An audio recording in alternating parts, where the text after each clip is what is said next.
सच तो ये है कि संसार को भोगना है अगर, तो भी तो शरीर स्वस्थ चाहिए। शरीर को अस्वस्थ हम करते हैं, अपने आप से नहीं होता। अपने आप से क्यों? अपने आप से उल्टे ठीक होता है। हड्डी टूट जाए, डॉक्टर क्या करेगा? प्लास्टर लगाएगा। हड्डी कैसे जुड़ती? डॉक्टर जोड़ता है, आपसे आप।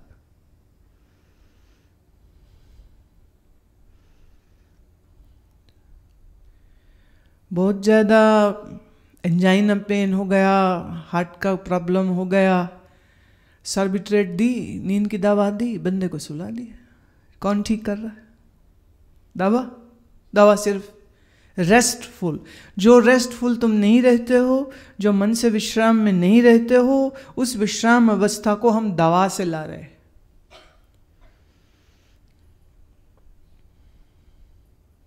एलर्जी अटैक हो गया किसी को, क्या करेंगे? एंटीहिस्टामिन दे दिया, क्या होगा उससे? बंदा दवा खाए और बेहोश पड़ा रहे, ड्राउजीनेस आ जाता है, भाग दौड़ नहीं करेगा, ड्राइविंग नहीं करेगा, हैवी मशीनरी नहीं चला सकता है, पड़ा है। इलाज हो रहा है क्या? ये भाग दौड़ चूंकि तुम बंद नहीं करते हो, तो एलोपैथी तुमको ऐसी दवाएं दे देती है, सेडेटिव हैं, जो तुम्हें थोड़ा बेहोशी में ले जाती है या नींद में ले जाती है, जिससे तुम रेस्ट अधिक करो। और फिर डॉक्टर डाइट के लिए भी बोलता, अगर उसको समझ होगी तो, जो कई बार नहीं होती है। और जिस चीज को वो समझते हैं या जिस चीज को उन्होंने पढ़ा है, वो तो वही बोल सकते, तो अपनी तरफ से तो ठीक ही करते।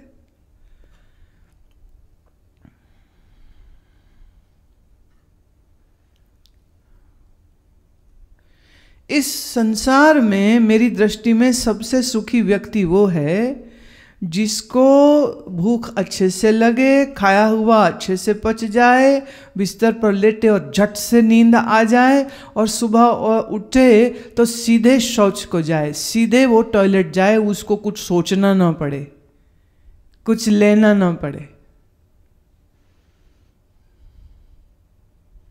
जिसका दिल न भागता फिरे, कभी ब्लड प्रेशर अप और कभी डाउन ना होता फिरे।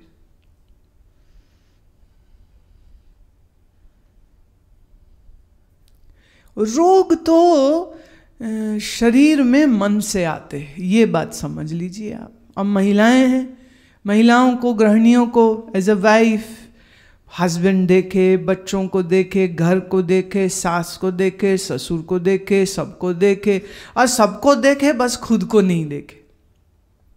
और देखे देखे तो बस कपड़ा और मेकअप देखे, इंटरनल हेल्थ को बिल्कुल नहीं देखे। तो 40 आते आते तक लोअर बैक पेन शुरू हो जाती। 2-1 बच्चों को जन्म दिया हो और ठीक से अपना ख्याल ना रखे तो उससे रिलेटेड कई सारी तकलीफें आ जाती। और 50 और 52 के बीच में मेनोपॉज आया, अब हार्मोनल इम्बैलेंस पहले से ही रहता है। अगर हार्मोन्स के ऊपर नीचे होने का कारण देखें तो वह कारण कहीं और नहीं, वो भी तुम्हारा मन ही है। निरंतर चिंता करेंगी तो हार्मोनल इम्बैलेंस होगा। रात को ठीक से अगर नहीं सोएंगी तो हार्मोनल इम्बैलेंस होगा। और अगर अपना आहार ठीक नहीं रखे, गलत खान पान करे, तो भी शरीर बिगड़ता है।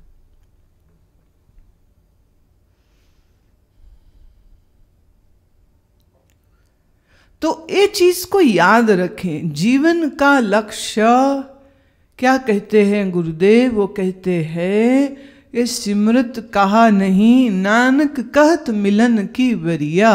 ये प्रभु मिलने के लिए मानव जन्म मिला है, तो सुमिरन करना हमारा प्राइमरी रोल, ऑब्जेक्टिव होना चाहिए। Now, if I do Sumiran every day, what would be the state of my mind? जो मैं रोज सुमिरन करूं तो मेरा मन कैसा होगा? शांत होगा। जो मैं रोज सत्संग सुनूं तो सत्संग से मेरी बुद्धि ठीक चलेगी, तो क्या चाहिए क्या नहीं चाहिए, किसके पीछे भागना किसके पीछे नहीं भागना, ये भी अकल काम करेगी। तो इसके फल स्वरूप भी क्या होगा, मन फिर शांत है। और दारा मीत पूत रत संपत मिथ्या है, तो इनके आने या जाने, घटने या बढ़ने से भी मैं दुखी नहीं होऊंगा फिर, राइट। अभी क्या है, मेरी बेटा, मेरी बीवी, मेरा पति, मेरा माँ, मेरा बाप स्वस्थ रहना चाहिए, ठीक रहना चाहिए। हम ये भूल गए हर शरीर एक दिन मरेगा, और हर शरीर निरोगी, स्वस्थ, हेल्दी तभी रह सकता है अगर उसके जीवन में अनुशासन हो, डिसिप्लिन हो। अब आप अपने आप से पूछिए, आपके घर परिवार में आपकी माँ, आपके पिता, भाई, आपकी भाभी, आपके मामे चाचे, आपकी मौसियाँ, आपके बच्चे, क्या सब डिसिप्लिन लाइफ जी रहे हैं? Do they get up at 4:30 in the morning? उठते सुबह 4:30 बजे? अच्छा, सारे आसन तो करते ही होंगे, है ना? नहीं? अच्छा, तो फिर प्राणायाम तो जरूर करते होंगे, नहीं? दारा पूत मित्र को मिथ्या मानते हैं? नहीं? योग निद्रा तो जरूर करते होंगे ना? निद्रा ही नहीं होती, उसके लिए भी नींद की गोली चाहिए। अब बोलो, ऐसा इनडिसिप्लिन्ड जीवन जीने वाला व्यक्ति रोगी हो जाए तो कोई हैरानी की बात होनी चाहिए? Should you be surprised? Oh my God, मेरे पापा को हार्ट अटैक हो गया। तेरा पापा सारा टाइम शेयर मार्केट ऊपर गई तो दिल ऊपर गया, शेयर मार्केट नीचे गई तो दिल नीचे आया। ऊपर नीचे श्वास करता तो अच्छी बात होती, कुछ लाभ भी होता। सिर्फ शेयर मार्केट ऊपर नीचे हो रही, वही देख रहा दिन भर बैठा, कितने नोट हो गए, कितने नोट हो गए, कितने नोट हो गए।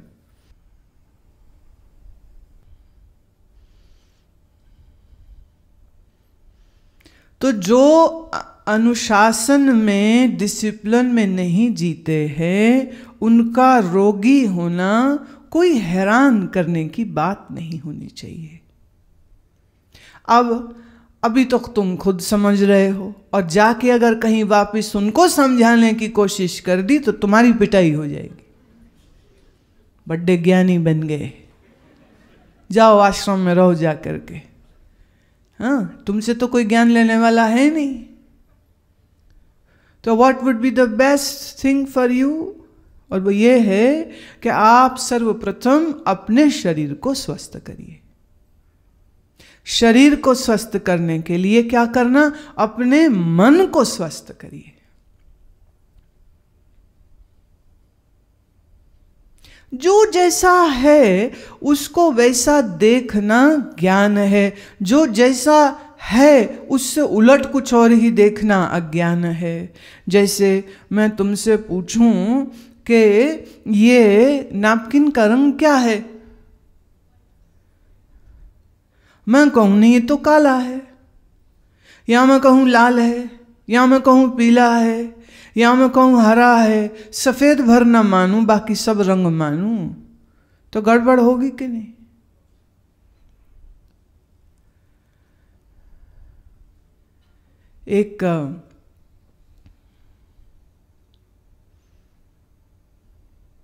इस एक चीज से समझाना हम ये चाह रहे हैं, ये सफेद है, इसको सफेद देखना हमारी समझदारी है। नैपकिन को हम इस्तेमाल करते हैं और फिर फेंक देते हैं,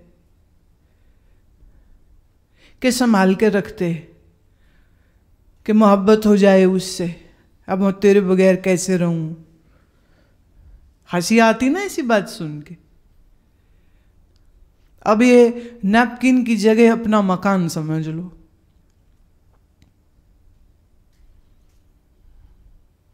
तेरे बगैर कैसे रहूं।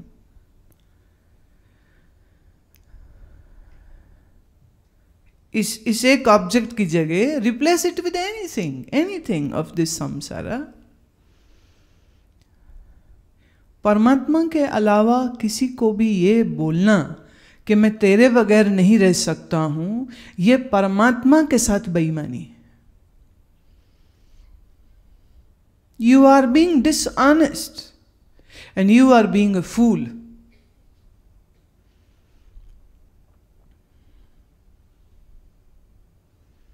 मन को सुमिरन में लगाना, मन का सुमिरन में एक हो जाना, मन का सुमिरन में डूब जाना परमात्मा के दिव्य आनंद की अनुभूति को प्राप्त कराता है। और फिर इस शांत हुए मन के साथ सत्संग सुने तो एक बार सुना हुआ ही तुमको रंग जाएगा। अभी तो मन ही मैला है।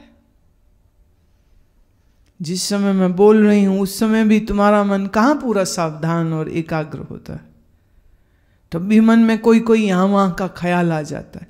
The quality of listening is very poor. The quality of listening can be only improved if you have a quiet mind. मन एकदम चुप होना चाहिए और मन पूर्ण रूपेण श्रद्धा से भरा हुआ होना चाहिए। अश्रद्धालु के लिए तो इस जगत में कोई जगह नहीं ना। प्रेम, समर्पण, श्रद्धा अगर ये होवे हमारे पास तो सत्संग सुनने का भी लाभ होता है।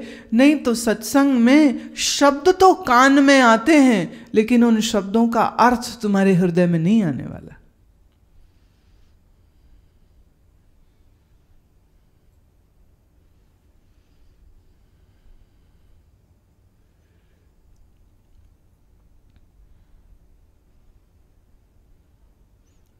हम सुमिरन करते हैं, हम अपने मन को एकाग्र करें, हम अपने मन को संसार की सब वस्तुओं और व्यक्तियों से परे हटाकर भीतर ले जावें, जहां जाकर मन को भी विश्राम होता है।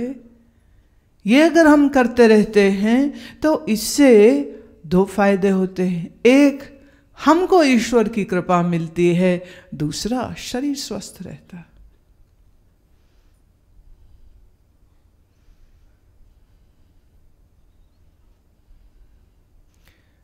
तो मंत्र का उपयोग, प्राणायाम का उपयोग इसी वास्ते। एक छोटा सा प्रश्न मैं ले रही हूं। देवी प्रसाद पूछते हैं कि मेरे पुत्र ने मेरे से प्रश्न पूछा जिसका मुझे उत्तर नहीं आया कि अगर हम श्वास को कम लेते हैं, माने प्रति मिनट अगर हमारी रेशो कम होती है तो इससे जीवन लंबा होता है। तो जो लोग दौड़ते हैं, स्पोर्ट्स पर्सन, भागते हैं, एथलीट्स, तो वो तो बहुत तेज श्वास लेते हैं, तो इसका मतलब उनका जीवन छोटा हो जाना चाहिए। तो सिर्फ श्वास को हल्का माने गहरा करने से या कम लेने से हमारी आयुष लंबी कैसे हो सकती? पहली बात, जब हम ये कहते हैं कि प्राणायाम में आपकी पर मिनट ब्रेथ रेट कम होता है, तो इस समय आपका ब्रेथ रेट क्या है? या आप में कई लोग जो पहले बार आए हैं, मैं उनको थोड़ा और स्पष्ट कर दूं। थोड़ा यूं कर सकते हैं, मैं आपको जब कहूं तब से आप अपनी सांस की गिनती शुरू करिएगा। मतलब अंदर गई सांस, बाहर गई, एक, अंदर गई बाहर गई, दो। मैंने लंबा वम्बा कुछ नहीं करना, जैसा आ रहा है ना नॉर्मल एकदम, बस उतना ही जैसा आ जा रहा है। बस थोड़ा आप जब भी मैं बोलूं तब आप उसकी मन में गिनती कर लीजिएगा। लो जी करो, लंबा नहीं करना है सांस, नॉर्मल जैसा चल रहा था ना बस वैसा ही चलने दीजिए उसको।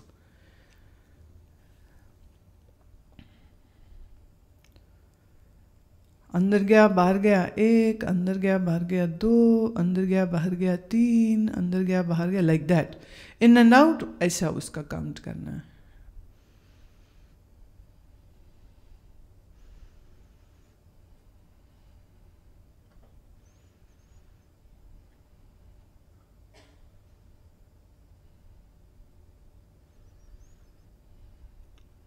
आंख बंद मत करो, मुझे देखते रहो। आंख बंद करोगे तो सांस गहरा करोगे, गहरा नहीं करना है, नॉर्मल रखना। जैसी आती जाती है ना श्वास वैसी। बस गिनती बंद करिए। अब देवी प्रसाद कितने थे? कितने थे? तो अपना अपना बोलिए। हाँ,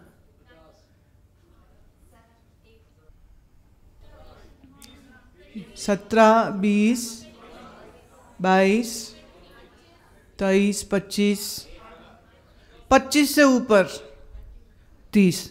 हाँ 25 ऊपर वाले बोलो ना, मजा तो उनमें है। 50। जय हो जय हो, बिना गिने बोल दिया। और कोई 25 से ऊपर? मैंने 25 से ऊपर कहा। 32, 30। अब देखिए, मेडिकली स्पीकिंग आपका 1 मिनट में श्वास 16 से 18 होने चाहिए, जब आप कुछ ना कर रहे हो, सिर्फ बैठे हो।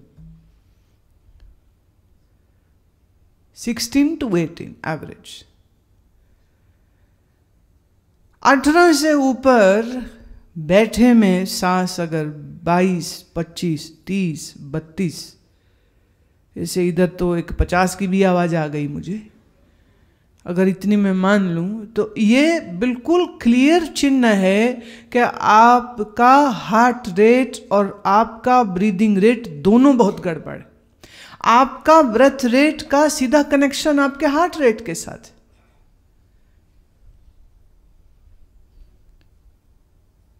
जो आदमी बैठे में 24 श्वास ले रहा है 1 मिनट में, वो जब भागेगा तो कितना हो जाएगा?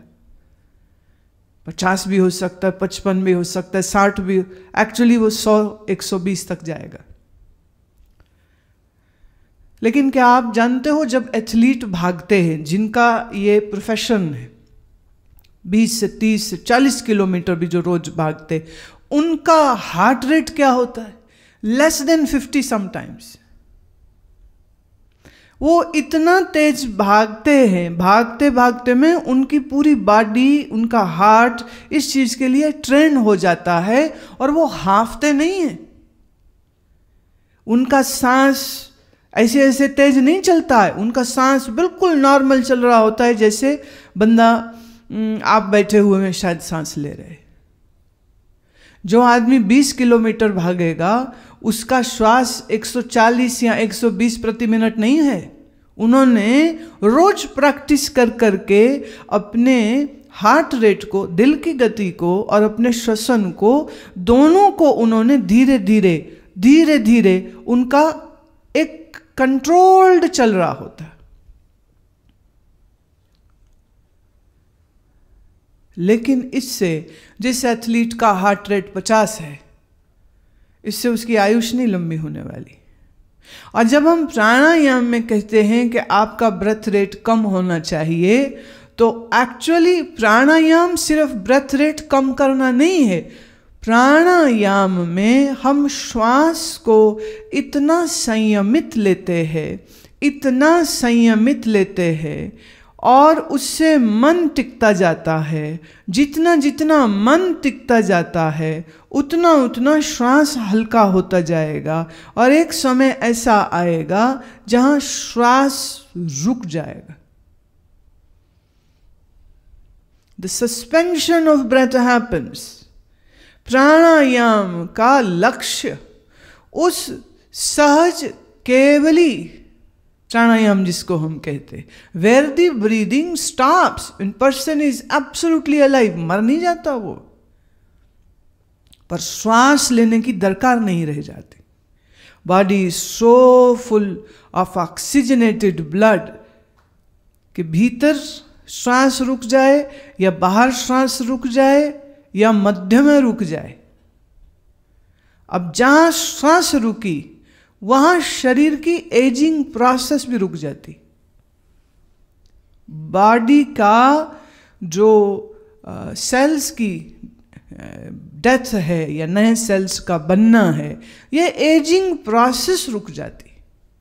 इसीलिए जो प्राणायाम को सिद्ध कर लेते हैं और जिनका केवली कुंभक होना शुरू हो जाता है, केवली कुंभक, कुंभक माने सांस का रोकना नहीं। कई लोग आजकल बड़ी बेवकूफ़ी करते, सांस लंबी भरी और रोक लिया अंदर और फिर सोचते हम कुंभक कर रहे हैं।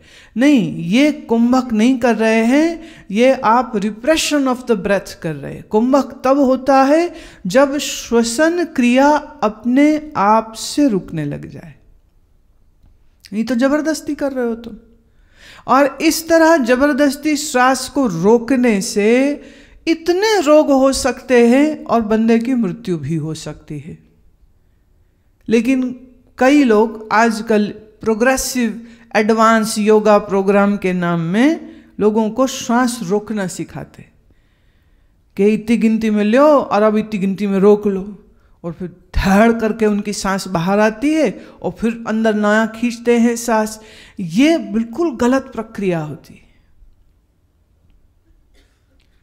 प्राणायाम की फाइनल स्टेज ये होती है जहां श्वास की भी आवश्यकता नहीं रह जाती है और केवली कुंभक, easy natural suspension of breath happens.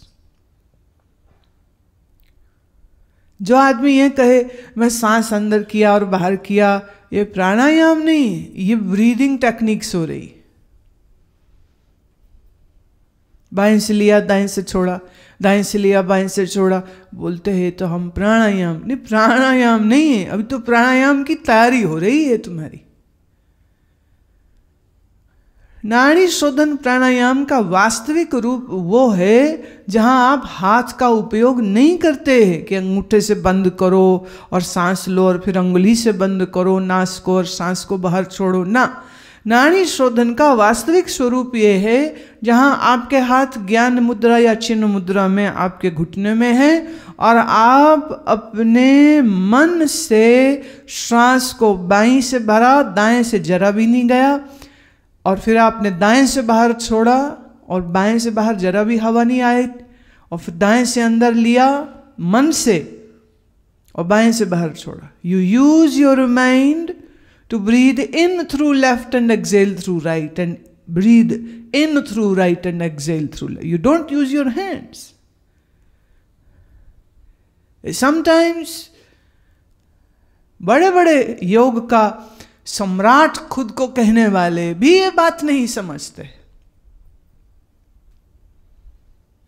नाड़ी शोधन का वास्तविक स्वरूप में हाथ का उपयोग होता ही नहीं है। There is no hand posture, it is just your mind. With your mind you inhale through left and in right not even a single air bubble goes इन।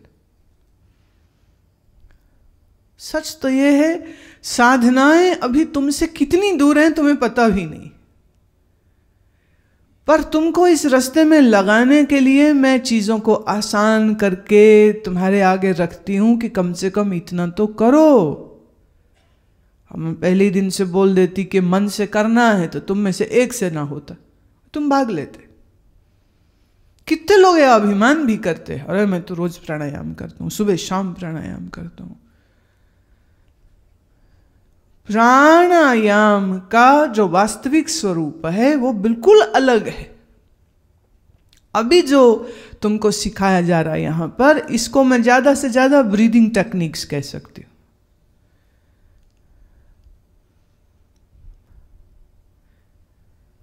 तो प्राणायाम में हम सिर्फ ब्रेथ रेट कम ही नहीं कर रहे, हम तो एक बड़ी लंबी छलांग मार जाते।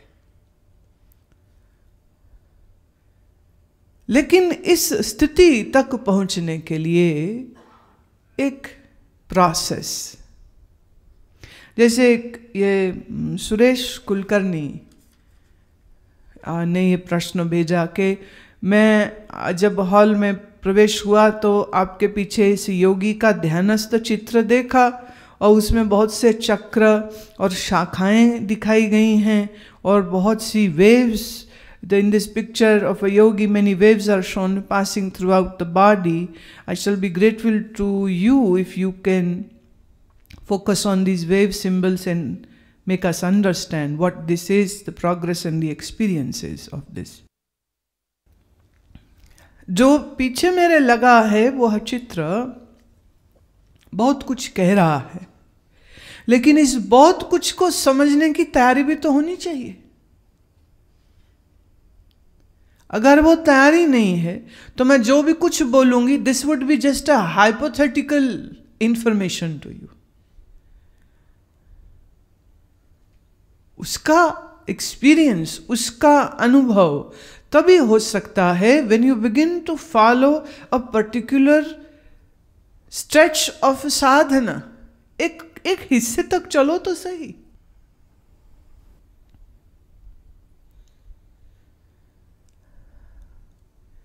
आधा घंटा सुबह में, आधा घंटा शाम में, कम से कम मिनिमम मैं कह रही हूं, जैसा नाड़ी शोधन आपको यहां सिखाया गया है उसका अभ्यास, और साथ ही साथ आधा एक घंटा मानसिक जप, half an hour to 1 hour मानसिक जप। शर्त पर यह है इसमें शरीर नहीं हिलना चाहिए। अब शरीर नहीं हिले उसके लिए आपको फिर योगासनों की आवश्यकता है। सो आसन से प्राणायाम और मंत्र। If you do this for 1 year, Suresh, then I will explain you what this is. Because now if I say, it would just satisfy your ego that you inquired something and you got to know what it is, but it will not be of any benefit. For real benefit, you'll have to prepare yourself. And then I will explain. And all this, what you are seeing in this picture, is actually your picture. All these things which you are seeing, the symbols and the waves, they are all there, hidden, unused in your body. In your subtle body, not in physical body. They are right there. Right, Suresh? You do this, then I will teach you all this. ऐसा नहीं है कि हम कुछ चीज छुपा नहीं रहे, पर उसकी योग्यता तो सामने होनी चाहिए ना। किंडरगार्टन स्कूल का बच्चा आवे और कहे मुझे शेक्सपियर पढ़ाओ, तो कैसे पढ़ाएंगे?